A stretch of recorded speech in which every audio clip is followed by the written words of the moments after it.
पाणी समस्या ही आमच्या पाचवीला पुरलेली आहे का असं म्हणावं लागेल।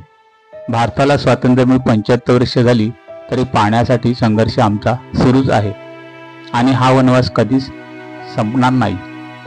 पाण्याचा हक्क भारतीय नागरिकाच्या जीवनाचा हक्काचा एक भाग आहे जो अनुच्छेद 21 मध्ये नमूद आहे। याचा अर्थ स्वच्छ आणि पुरेसे पाणी मिळवण्याचा अधिकार मानवी जीवनासाठी आवश्यक आहे आणि तो प्रत्येक नागरिकाला मिळालाच पाहिजे।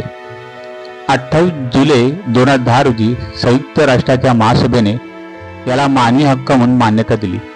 आज आम्हाला पाण्यासाठी संघर्ष करावा लागतो। पाण्यासाठी विहिरीवर बोरिंगवर रात्र काढावी लागते। याला आम्ही विकास म्हणणार का? बोरिंग हापसून आम्हाला दम लागतो हे आमचे दुखणे आम्ही कोणाला सांगणार? आम्हाला संघर्ष करावा लागतो हे आमचे दुर्दैव म्हणावे का हा प्रश्न आहे। आमच्यासाठी सरकारने जलजीवन योजना आणली।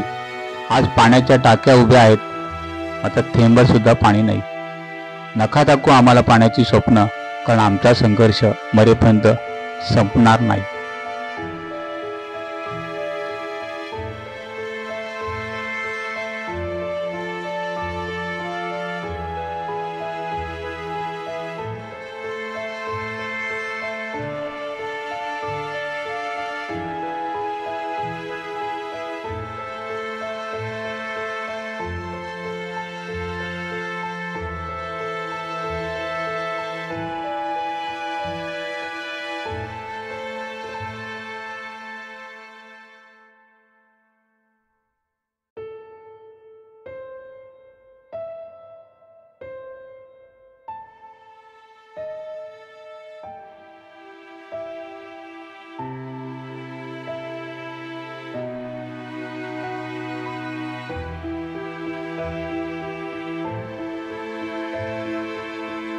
Subscribe for more content.